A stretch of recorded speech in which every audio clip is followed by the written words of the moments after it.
Welcome to Qatar KickAround, the nightly wrap-up and discussion of the day's action in the 2022 World Cup. From the group stage to the final, our team is here, keeping you on top of the world's most watched sporting event. Brought to you by Westwood One Sports. Hi-ho! Welcome to Matchday 7 of Qatar KickAround, our daily wrap-up show of the action at the World Cup 2022 over there in Qatar. Hi, I'm Peter, tagging along with the man that knows more about the World Cup than anybody else in the whole wide world, Andy Dalton Swift. And live from London, England, our noted football journalist friend, I think he got his beard cleaned up a little bit. I look generally less haggard than yesterday, do I not? Meat eater Lars Sivertsen. Greeting, Hello. Lars. How are you? Guys. And just say to the listening audience, Peter is not exaggerating about Mr. Andy Swift. I've seen it now close up. His mind for World Cup trivia is freakish and worrying. It's proper sort of Benedict Cumberbatch Sherlock Mind Palace stuff. It's really quite a thing to see. It is fantastic, and it's nobody better to talk World Cup with than Andy, because he could just break out the doodads. It's not just the trivia; it's the cadence of this very unique tournament, Yes, and that's what it's pundits true. sometimes get wrong. There's so much psychology and intangibles that factor in World Cup, unlike other. Like league play doesn't see things like this. And Yeah, but that's here's what- the difference, Andy. You also are a baseball nerd. And that, to me, is just kind of the mathematics and the nerdiness of it. You have a true love and passion for the World Cup that exceeds anything else I know for you in life. It's true. It is my my favorite thing in the whole world for sure. Yes, I think This is an unusually introspective note to start the show on, but as an observer of football, one of the areas where I sometimes fall down is that I tend to just look at teams and go, well, that team's better than that team, so it'll probably win. Andy has a very good nose for when things are a little bit more complicated than that. And I wonder, maybe that's down to all your sort of years of being a match commissioner with CONCACAF, and you've seen a lot of strange things up close and the psychology of teams and how that can affect things. I don't know. I think just purely it's from following World Cup since I was a little kid, and you do see the patterns that happen over and over, the cadence that a tournament runs, and I think sometimes pundits and people that follow the game that then want to preview a tournament like World Cup, they apply what they see week to week in league play, and what happens in league play is almost always what is looks better on paper is usually what beats what is worse on paper. There are very few upsets over the long term in league play. But in World Cup, anything can happen over the course of 30 days. boy, do we know that to be true. All right, Andy, let's start the first part of everybody's favorite news segment here on Qatar KickAround. Professor Andy's World Cup trivia, since that's kind of what we're talking about. All right. So remember how Iran came back from a 6-2 loss to win 2-0 against Wales, and that tied the previous record of a team that got scored on the most, 6 goals, to then win the following game. They tied Hungary, who lost by 6 in '86 against Russia, and then beat Canada 2-0 that same World Cup. Well, then Costa Rica said, how about you hold my beer? Because they lost 7-0 against Spain and came back and won 1-0. Spoiler alert.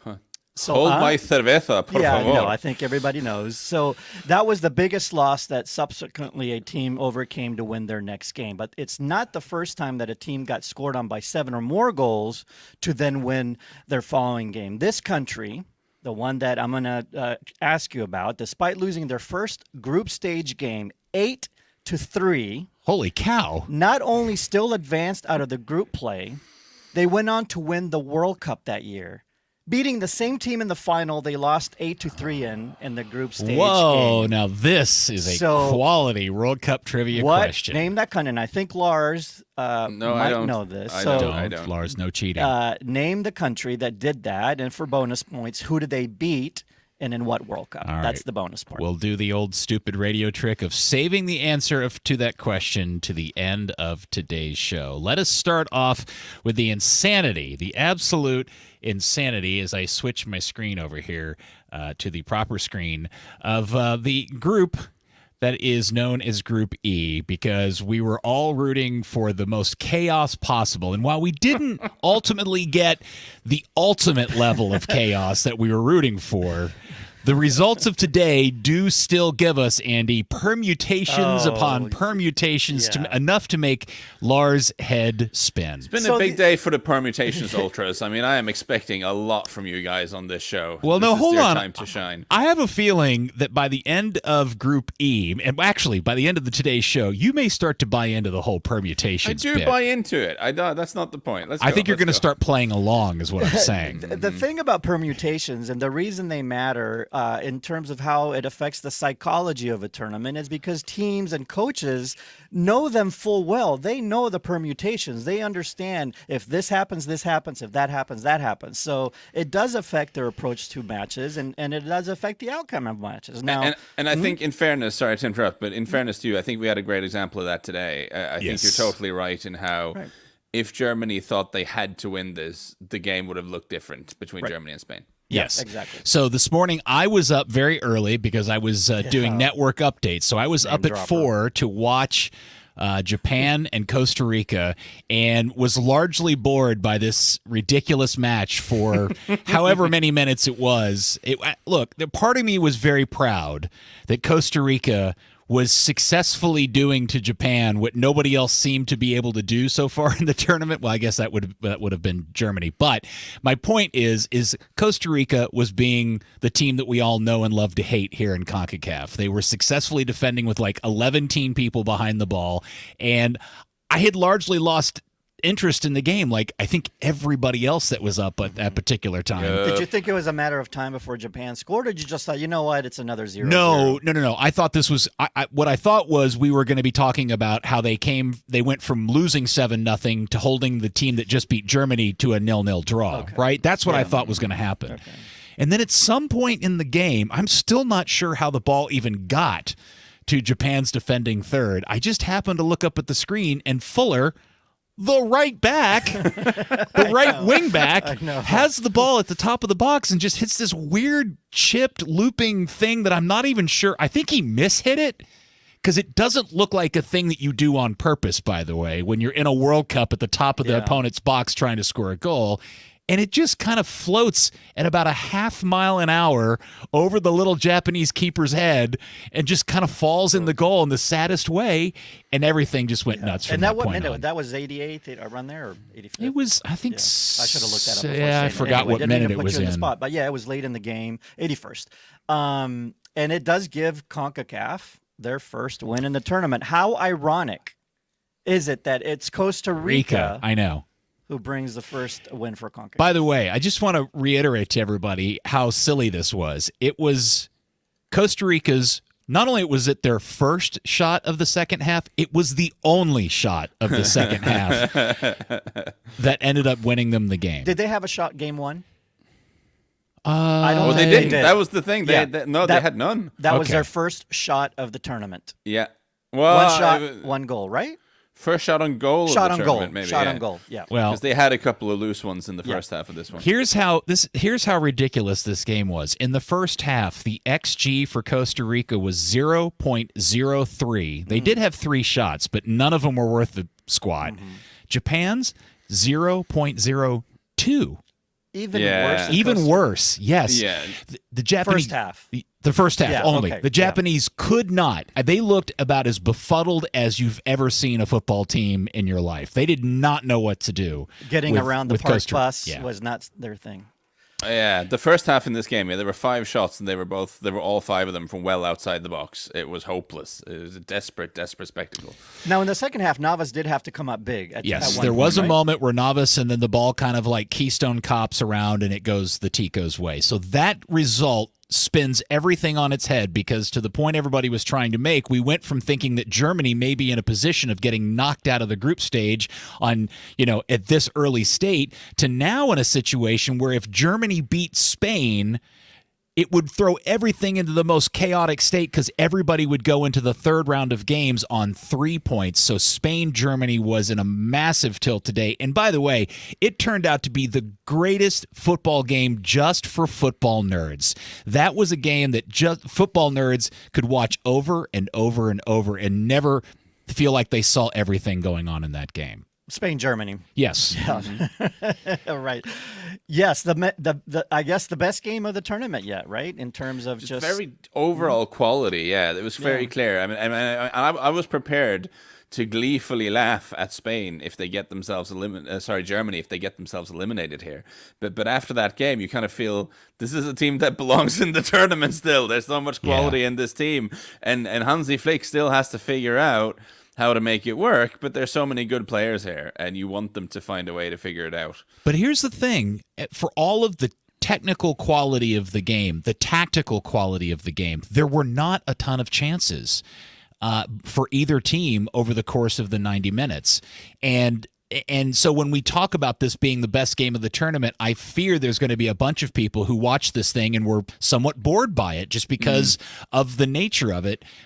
But that's why I say it was a game for football nerds, because all the pressing was so perfectly executed. Teams. Breaking the press was beautiful. Both teams. Yeah, it right. was it was amazing. You know, this is an interesting point in that you often get games, not just World Cup and league play, where one team is really good at pressing and breaking the press, and that's what they're good at, and against a team that is really, that's not their strength. Rarely do you see two teams that are so good at both of those facets, right? Like we saw today. Yeah. Lars, you must have been in hog heaven over this one. I was enjoying it, and I was mostly nothing against Germany, but I was mostly just kind of blown away by the young midfielders, Pedri and Gavi for Spain, who are just remarkable. And I mean, we can talk about their age, but that's kind of freakish. But just the way they control the ball, the way they pass it around, the way they understand the game, the way they, like you said, escape the pressing occasionally, and they are absolutely unbelievable. And it is kind of extraordinary given that Spain had very recently a pair of the best sort of passing midfielders the game have ever seen, and they've only recently gotten clear of the scene, and suddenly two more emerged, and Busquets still doing a job as the sort of old man, sort of anchoring the two of them. It's a lovely midfield and it's just great to watch. You mean Inter Miami's Sergio Busquets? Well, maybe. Can we? I mean, maybe this isn't the pod to talk about that. But I would be intrigued to see, okay, if Inter Miami bring over Busquets, but if they also bring over Messi, God, the other the other 8 outfielders have got to do a lot of running, I think, for that to work. Well, and they're all on Sunday pub wages, by the way. Anyway. Yes, so it was a great game. The fact that Morata scored that fantastic goal for Spain, because he's a guy that just consistently disappoints as a striker in his career. And Lars, you had a great point too. Striker comes in, striker scores, right? Yeah, not once, but twice. Both teams start without a recognized striker, or with people playing as in kind of false nine positions. I mean, Thomas Müller, I think, was supposed to be a striker, but I don't think he ever figured out that position. Asensio is more of a false nine, as we call it, someone who drops into midfield. And both subbed on a very obvious number 9 center forward type character, and in both cases the striker scored. So that's kind of fun, isn't it? That is very fun. And you were giggling about what now? Tell everybody the story about Fulkrug's and the tooth. All right, there's a lot to talk about with Nicholas Fulkrug. I see we already have a question in the comments from Uncle Lars about him. Where on earth did Fulkrug come from, he asks in the comments here. And I understand the question because he isn't a high-profile guy. Nicholas Fulkrug, I'm super happy for him because he's someone who showed a lot of promise when he was young, scored goals and played for the youth international teams for Germany, but has had a lot of injuries in his career. He's had something like 4 quite serious knee injuries, and it looked like his career might not pan out the way it should have, in inverted commas. He'd spent some years in the second tier in Germany before eventually making his way back to the Bundesliga. going to Werder Bremen, suffering another catastrophic knee injury, and Bremen get relegated. So it was all kind of very sad with Niklas Füllkrug. But after that relegation, he scored a ton of goals in the second tier, helped Bremen get promoted again. He's fit, his knees work, and this year he's been banging in a lot of goals. And these are like 10 and 14 or something this autumn, and was a late surprise selection for this squad. And it's a bit of a redemption story, just in the sense of his body hanging together for a longer period of time than it's managed to do before. But also someone who showed early promise in his career, who never was able to put it together, and is now, like, he's not young at all, like he's 29, but now he's starting to show that there's a footballer there. And the story that you brought it out, and if you go, what some fun trivia, this is a good sort of background on him, but there's a tremendous bit of trivia about him too, which was when he was a youngster in the Werder Bremen youth setup. He once ended up having to go to hospital with the tooth of one of his teammates stuck in his forehead because they had a collision. They had a collision, and it's very hard to really imagine what that must have looked like. But yeah, he had a coming together with a young teammate at the training ground, and it ended up with him having a tooth of a teammate being stuck in his head, and they had to go to hospital, which is quite something.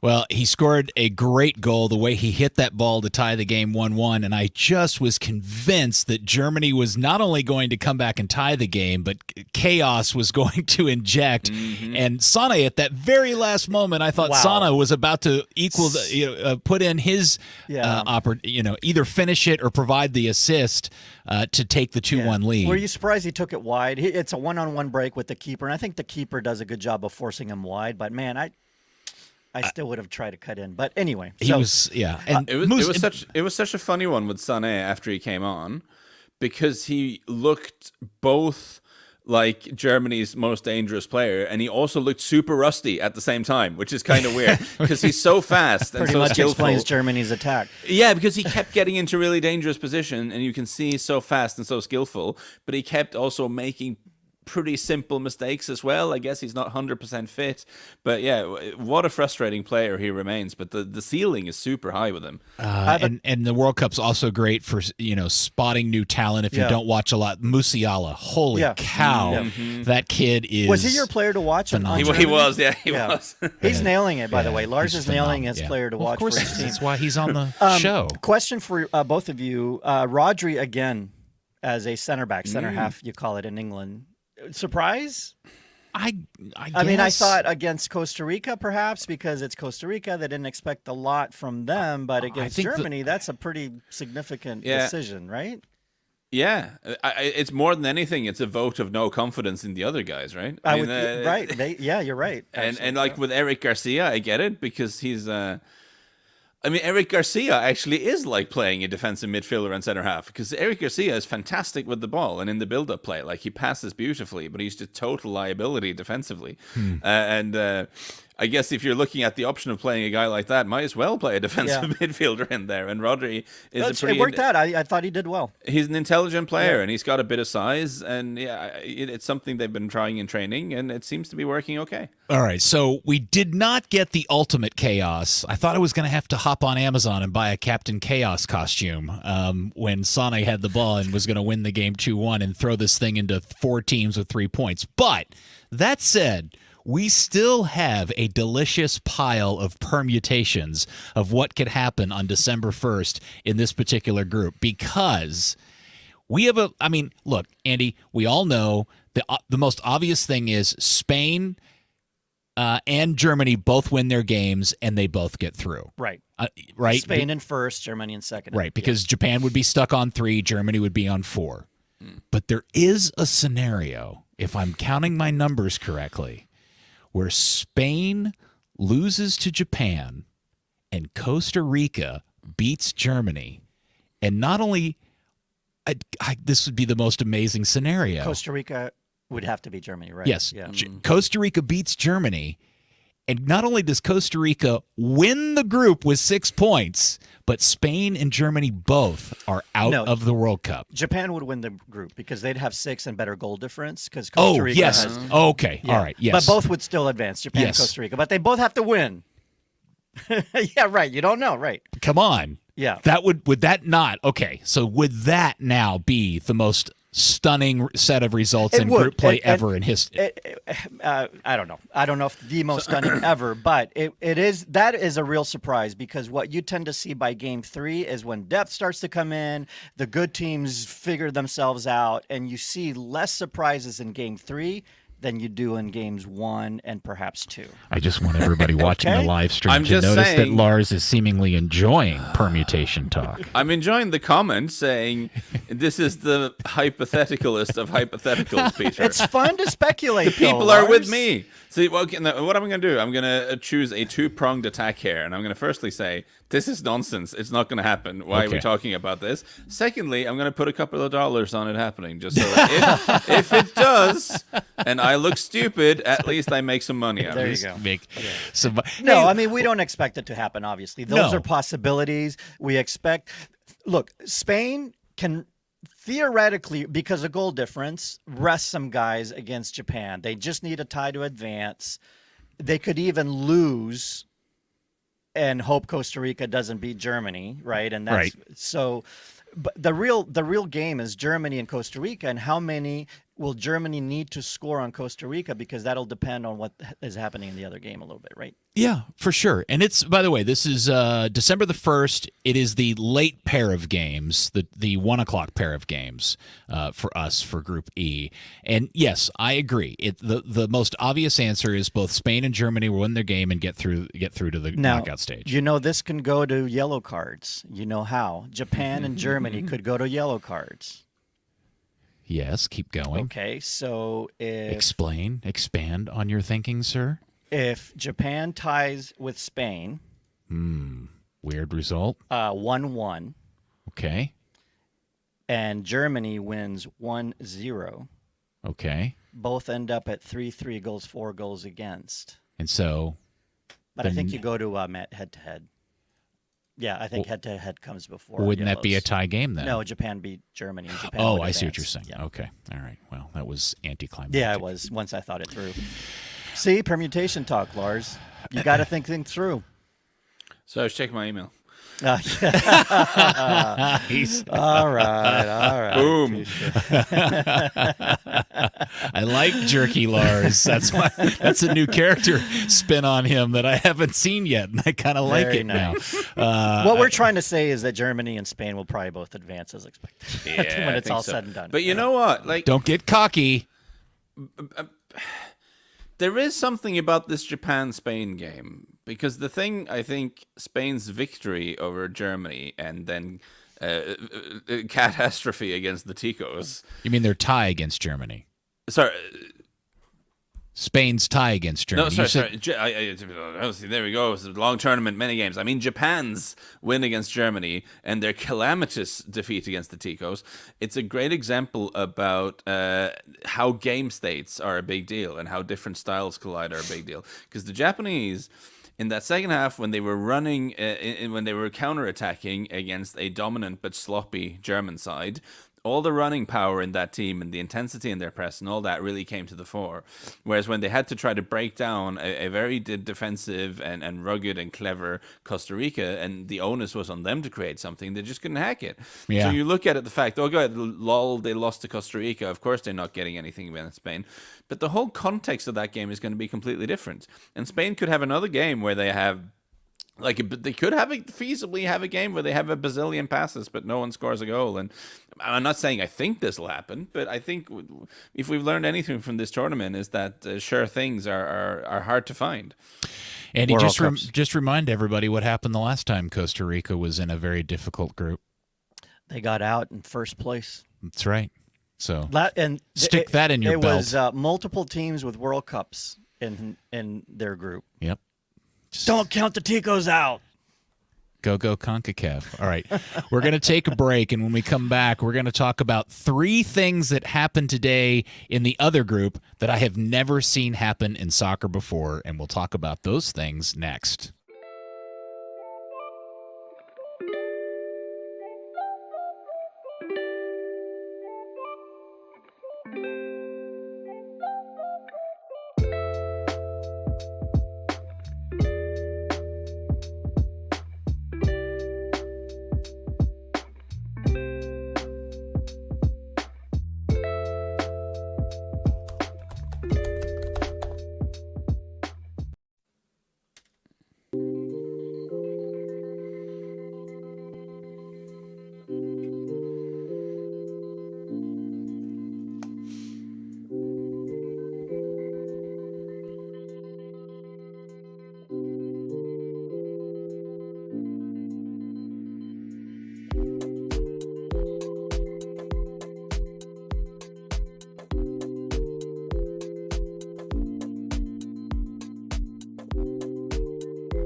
Here we are for part 2 of Matchday 7 of Qatar KickAround, our coverage of the 2022 World Cup over in Qatar, hence the name Qatar KickAround.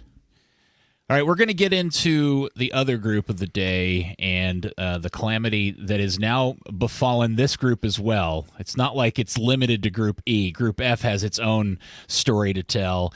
And 3 things happened in this group today that I have never seen happen in a soccer match before. The first one happened in the Belgian-Morocco game, and it took everybody a good 20-25 minutes to figure this out, and social media was spinning quickly because the Fox coverage was getting it wrong, the BBC coverage was getting it wrong. So have you not heard this story, Andy? Yes. Okay, so the Moroccan goalkeeper, Bounou, was in the lineup for the anthems. So when they show the footage of the anthems, there is their regular starter, Bounou. He's been written in the starting lineup. He's been written in the starting lineup. Turned in. But the game starts, and it's what nobody was really quite sure. And again, it took like fans notifying people, hey, that's not Bounou, that's Munir, our backup goalkeeper. Right. And nobody knew it. And I've never, ever, World Cup or otherwise, seen a team have 11 guys in the anthem for the picture at the beginning of the game, for the ceremony stuff, and then not field the same 11 on the field. I've never seen that happen before. Yeah.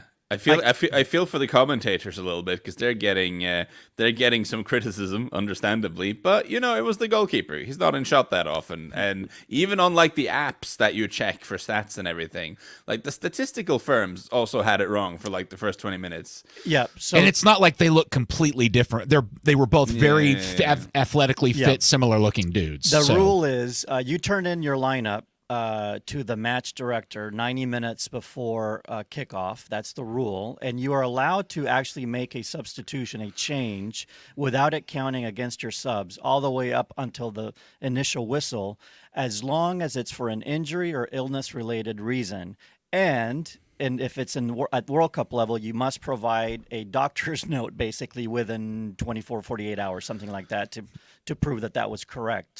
So it's not tactical, so that you don't see the starting line and like so clearly it was something, and reports are that he was having trouble with his vision. Oh, okay. Something happened. He was ill heading into the game, and I guess he got worse. And once he was out there for the anthem, it might have just accelerated. So that did count as a substitution? It did not. It didn't? No, because it was illness or injury. All right. Now, of course, Bounou, he's plays for Sevilla, where they typically just call him Bono. So throughout the first half, it was very much a case of the commentators still not having found what they were looking for in terms of who was in goal. Lars, that's a fine. You are now officially being fined. Docked wages for that. He said Bounou, not Bono. I know. All right. Thing I'd never seen before in soccer, number 2. Did you guys not realize that all of the referees in the World Cup have their last name on the back of their jerseys? Yeah, I like from it. Game 1, it's awesome.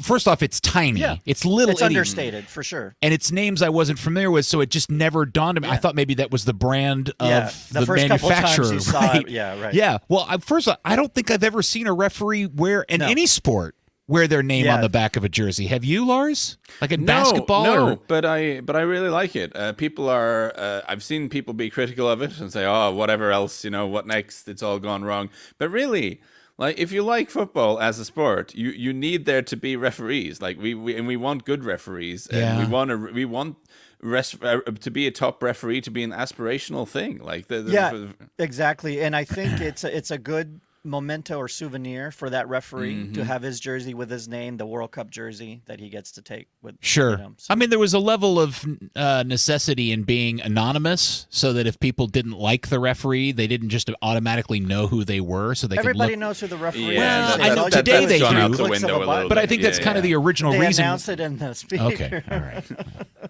All right. Now, the third one I'm going to pull out from the Croatia-Canada game. I have never, ever in a soccer game in my life seen a tampon string coming out of the nose of a soccer player as we did in that game. Well, I think the Canadian player got into a collision. His nose was bleeding. I don't know if you know this, but they typically use tampons to help absorb the bleeding. Yes, but they typically clip the string from the tampon. I've never seen the string flopping around in the air like that before. That was ridiculous. A day of first. It was a day of first. So I'm very surprised an opposing player didn't pull it out. I mean, surely you do that. First corner kick, you find that guy. He probably got a lot of lip service for it. Are you meant to get like a yellow card for that? No. What's the ref going to do about it? Look, I just the sophomore high school kid in me just couldn't wait to type the words tampon string into Twitter and send it out to the world with a video or a picture of it. So, all right, so let's talk about those games. Belgium Your and high Morocco. school was different to mine. His high school was different to everybody, Yes, by the way. just me in general, Lars, is different from everybody.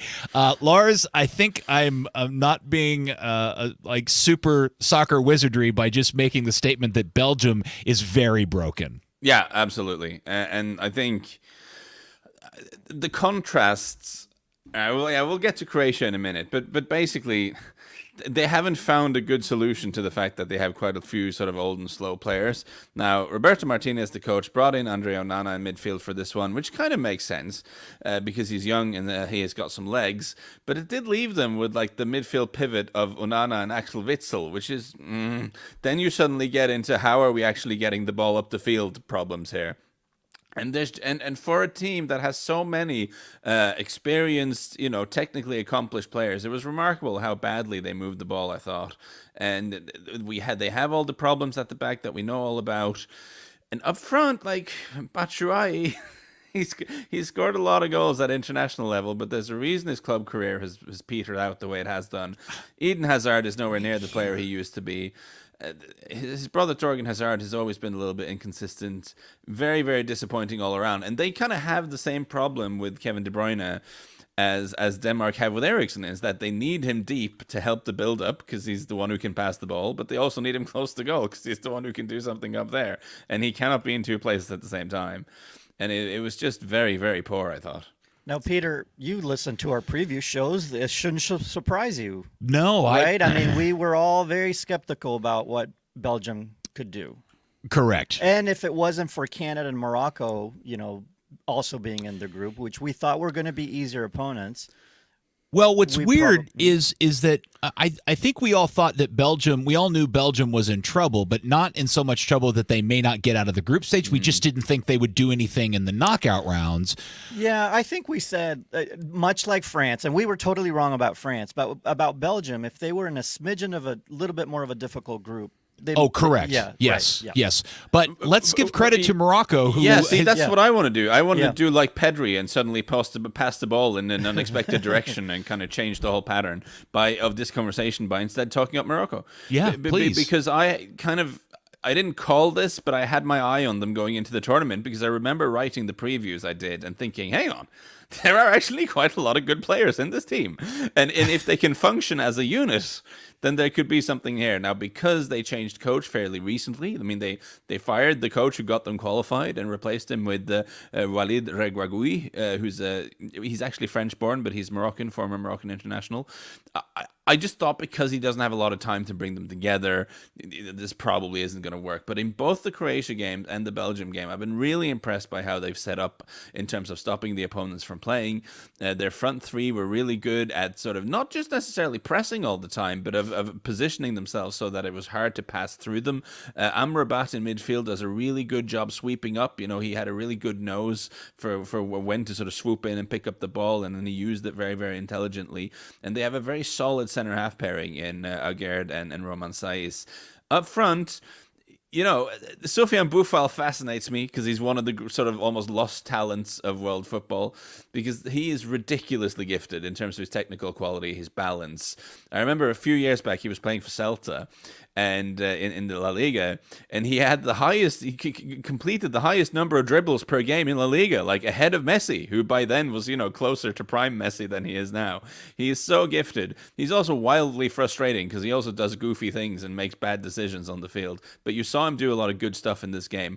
Hakim Ziyech is a lovely player. So there's a lot to like with this Morocco team, and I am so impressed by how well they hang together as a unit based on these first two games. Do you think Chelsea fans watch Hakim Ziyech play for his national team and go, Where is this? Where is this Yeah. when he's playing for us? He's not playing that often for them. He's in and out of the team all the time, and they don't I trust know. him. And he should go somewhere else. So I'm going to take the Pedri pass and be Pedri again and take it back in the other direction, throw Oh, no. everything off again, and bring it back to I think Belgium. that's a turnover by Lars. Bring it back to Belgium and say, look, yes, Morocco, good. They clearly deserved the win and played Belgium well. But look at how Belgium played against Canada. That was terrible. Even though they won, this was a little bit about Morocco, but a lot about Belgium. I don't want us to like. Well, I think, and that's what's interesting. And when you talk about the permutations, I think Morocco has a very good chance of getting out of this group because they have Canada next, right.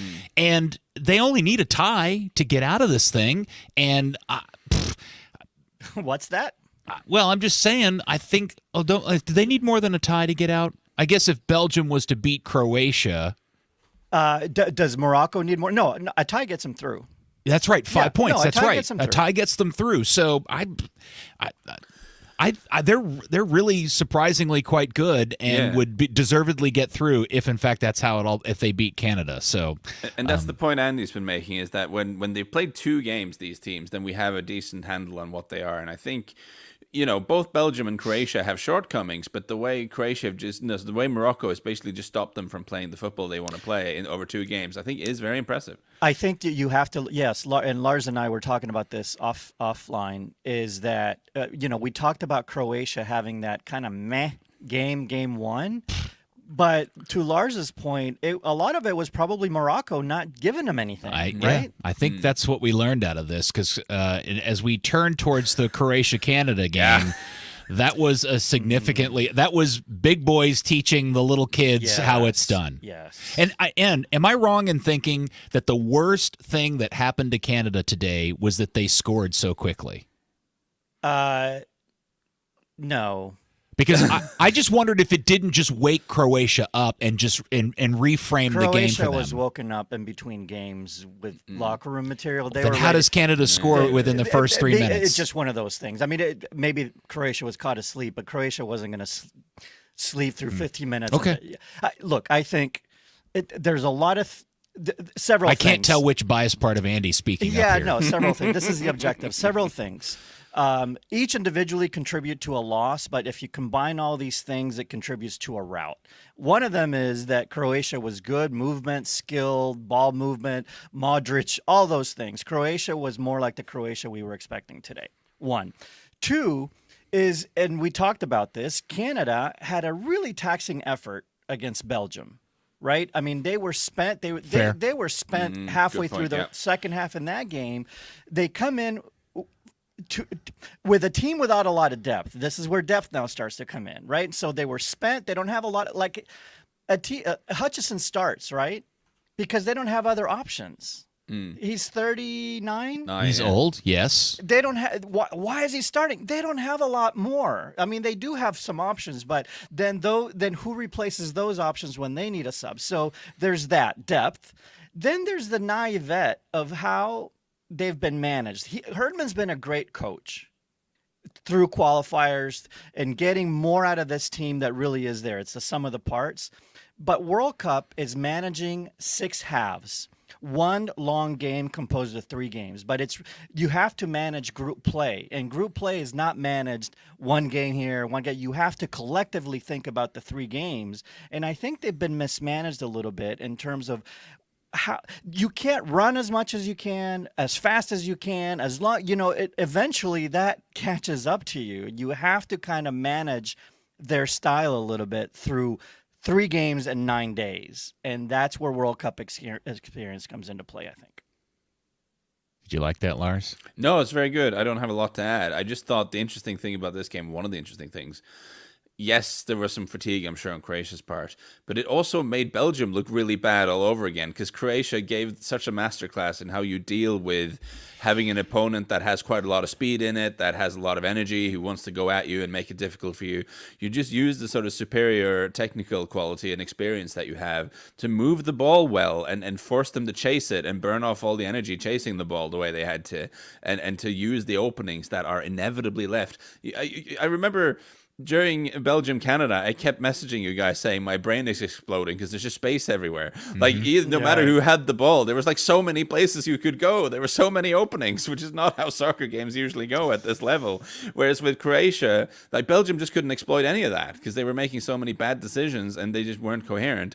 Croatia exploited those spaces ruthlessly. And that's not really a knock on Canada. I think that squad just has limitations. And I don't necessarily judge John Herdman for deciding, look, what we've got going for us is these fast guys up front. So we're going to be just straight in people's faces and try to rush them and overwhelm them. That's fair enough. But Croatia just kind of picked them off. And on the Croatian side of things, the coach did something I thought was really clever here because, like quite a few teams in the tournament, they have a striker issue. Who's our good number 9? No one really knows. But Zlatko Dalic, the coach, he took Andrej Kramaric, who did play up front in the first game, but didn't look very comfortable there, and he moved him out wide and brought Marco Livaja in. Now, Marco Livaja is not a great centre forward, but he is at least someone who is more of a typical number 9 up there. And that freed up Kramaric to sort of roam a little bit, because he's more of a sort of second striker. Like, in the era where everyone played 4-4-2, Kramaric would have had a great time, because he kind of wants to be that guy. But no one really plays that anymore. But he is someone who's had a long career in the Bundesliga, scored a lot of goals, and now freed up so he could move around a little bit more. He didn't have to be the focal point in the middle. He really thrived and scored 2 goals and looked really, really good.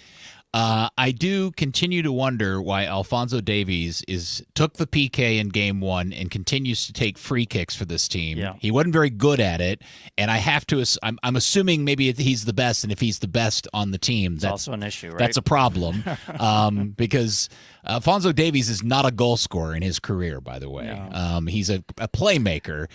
Well, remember once you asked me, this is a while back, 2 years ago, when Canada was just coming into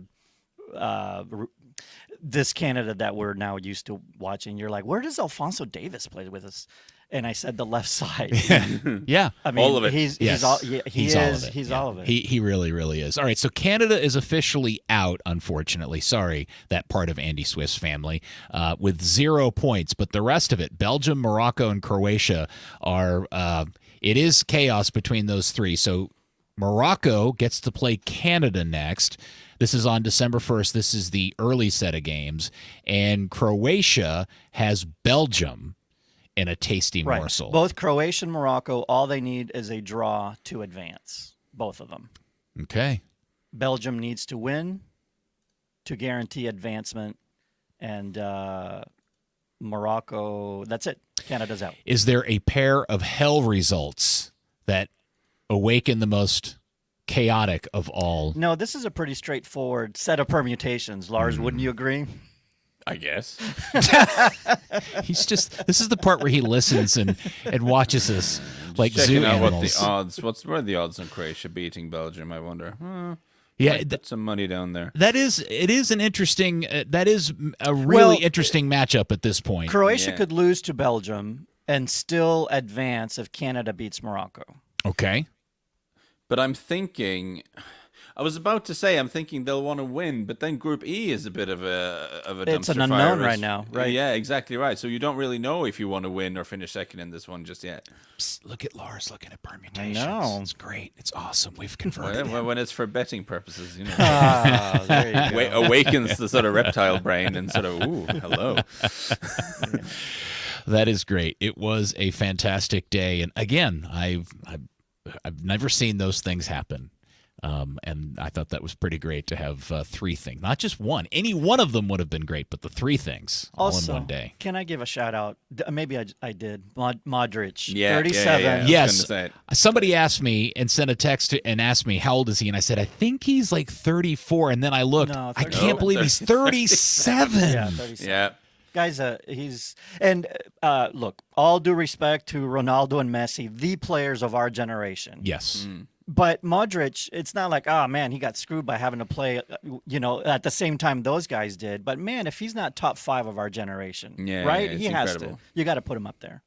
It's just the way he still covers ground. I mean, Yes, you'd expect right. him to.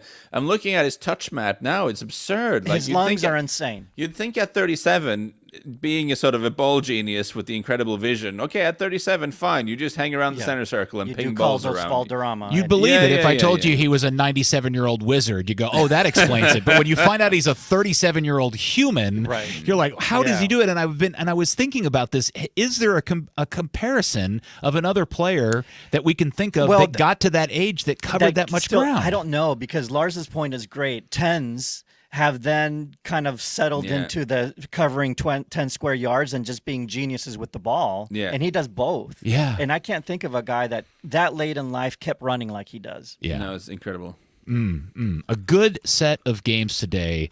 Lots of fun. We got upsets. We got a little bit of everything and tampon strings. All right, when we come back, we will answer Andy's World Cup trivia and preview Monday's 4 games, and we'll do that next.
Here we go with part 3 of Matchday 7 of Qatar KickAround, our coverage of the 2022 World Cup. All right. Let's kick off this segment with everybody's favorite new feature, the answer. First the question and then the answer to Professor Andy's World Cup trivia. All right, so this country, despite losing their first group stage game 8-3, not only advanced out of group play, they also went on to win the World Cup, beating the same team they lost to 8-3 in the group stage game in the final. So which country did that? What team? And for bonus, who did they beat? What was the country they beat in the final and that they lost to 8-3? And what World Cup was it? Now, as a hint, Lars, you brought up something yesterday that relates to this. I'm going to throw out my wild guess of Italy. I mean, the sheer number of things I throw up per episode in this podcast makes it not the most useful hint. I do, you know, my words per minute count. It was something high. you told us to read, or that we should look into. Oh, maybe a book. Oh, yes. Okay. So it's the Hungarians. The Germans. The Germans beat the Hungarians? Lost to Hungary. Ah, the there Magic we go. Magyars, the team. Oh. This is the team of that generation. The book was written about them. 8-3 in the group stage game. Did Then they really? met in the final. Now, would that have been the East Germans? No, it was Germany. Oh, Germany. Okay, this is even pre. Right. Sep- 54, West Germany. Okay. West Germany. Oh, right. okay. Yeah. All right. No, West Germany. And then they beat him in the final 3-2, rain-soaked field, all kinds of crazy things happened. The Hungarians were heavily favored. That was the first World Cup that Germany won, and one of 4 finals they got to. They've gotten to 8 finals. 4 of them that they got to, they lost in the group stage game. They lost a game in group stage game. So Germany lost in group stage this World Cup. Could still do it. See, Lars, you were hesitant to absorb the love of the World Cup trivia question because you thought it was a challenge to you personally. But see how much you're learning with World Cup trivia? I don't think I'll remember it, though. Hey, by the way, though, that book that you brought up. It is late in the day there. That book you brought up, that's the Hungary. This is a team that the Germans beat. This is a very famous side, Puskás. I do know that. Yeah. No, I have the sort of journalist's capacity to absorb a lot of information in a short space of time, turn it into an article, and then forget most of it immediately because there's something else to. You got a lot in your brain. There's something else to move on to. Yeah. Okay, Lars, Monday will be match day 8. I will be up with you again early at 4 a.m. Dallas time, 10 a.m. time, as Cameroon versus Serbia is excited. the next one up. I'll rely on you guys for Group H action. No, I'm sorry, Group G action. Andy will be sleeping, getting his beauty nap in. Any particular thoughts on Cameroon, Serbia from either one of you two people?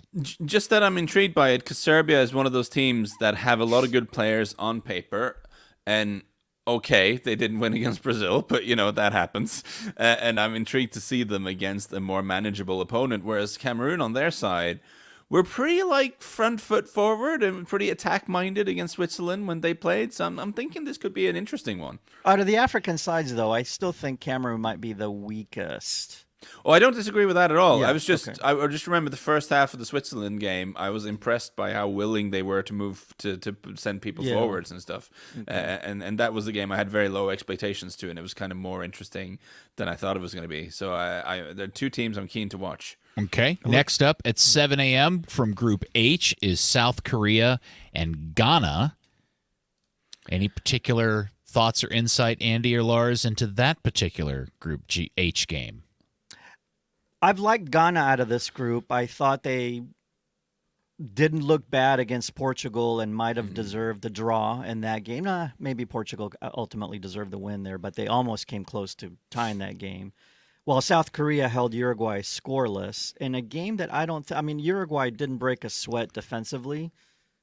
They're very good defensively, Uruguay is, and South Korea, I don't think, did much to scare Uruguay. I like Ghana in this game. Okay. Lars? Just that's the one I'm not that excited about. I didn't pick up on that, but thank you.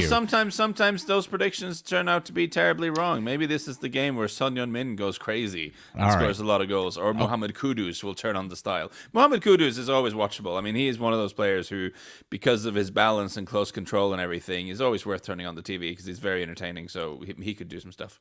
I say this group is the one. Remember, it's hard to handicap. It could finish any which way. Yeah, for sure. Right. This could, depending on how tomorrow shakes out, this could go into its own set of chaos. Mm-hmm. Ghana beats South Korea, Uruguay beats Portugal. Yeah. Everything just turns into insanity. Right. So the next game, the 10 a.m. game. So Neymar is officially out for at least the 2 group games. At least, yeah. At least, Lars. Will we actually see a better or worse Brazil tomorrow when they have to face off against the Swiss? Interesting question, and it's a great. What do you have reason. Against Neymar?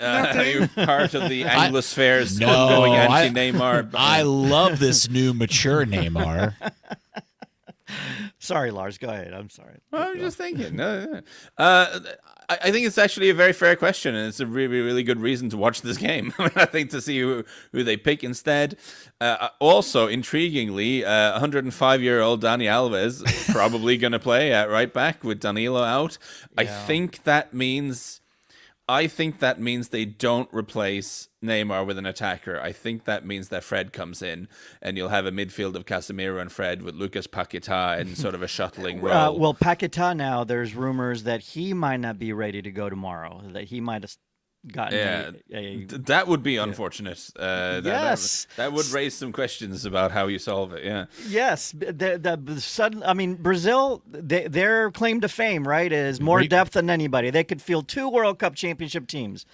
This is really going to get tested now. Yeah, and Paquetá is weirdly important to them as well, because the way that midfield works out is like Casemiro is the holder, and Fred provides energy and running power if you need it, and Paquetá is the one who connects midfield and attack, right? Mm-hmm. And we've seen in the past what happens when you take the player who connects those things two out of it, then sometimes they don't create as many chances anymore. They have so much attacking talent, it should be fine, but certainly one to watch for personnel reasons. And yeah, the Swiss, man, not exciting, but kind of competent. So we'll see how that goes. Efficient, pragmatic. Efficient.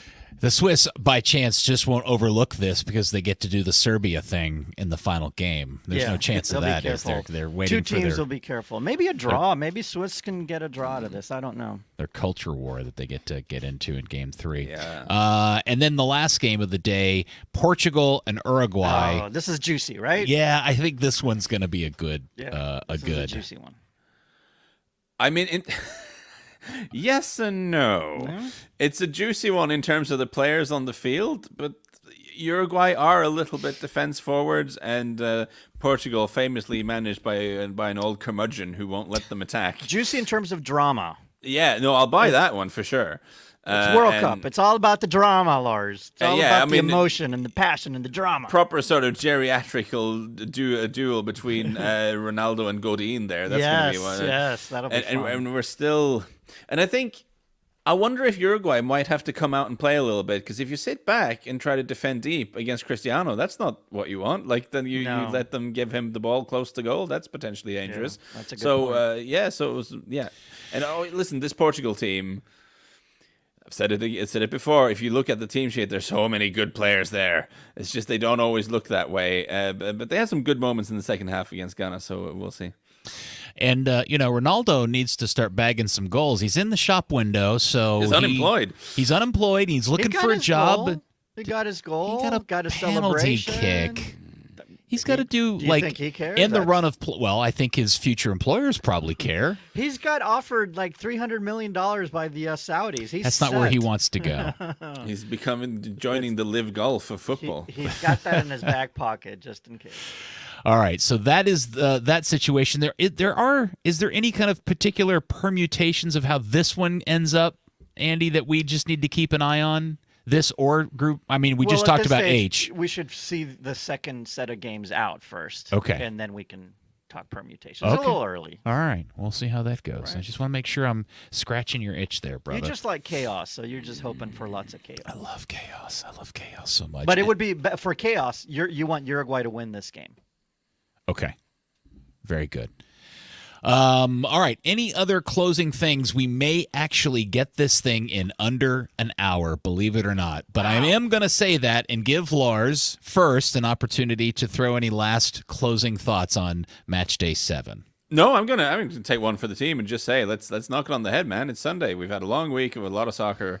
Let's have our first sub 1 hour episode. Let's go. All right, he's ready. Andy, you got anything? I'm with Lars, man. Wow. We're shorting the listener a few minutes. Okay. Well, thank you, Lars. Have a good evening. We will speak to you again tomorrow. Thank you very much, and thanks to all the listeners for sticking with us during this long tournament. There's a lot of good soccer content out there. The fact that you've chosen to listen to us is frankly humbling. I really do appreciate it. Thank you, guys. Andy, congratulations on being 12-0. Lars, that won't make any sense to you. Don't worry about it. There you go. And that weird that's a gang signal, hand signal you just saw there, Lars. Don't be frightened. It's okay. And thank you for those watching the live stream, listening to the podcast. It's been fantastic. You guys are awesome. We love and adore you. Get stuck in and win your 50s. We'll talk to you tomorrow on Matchday 8.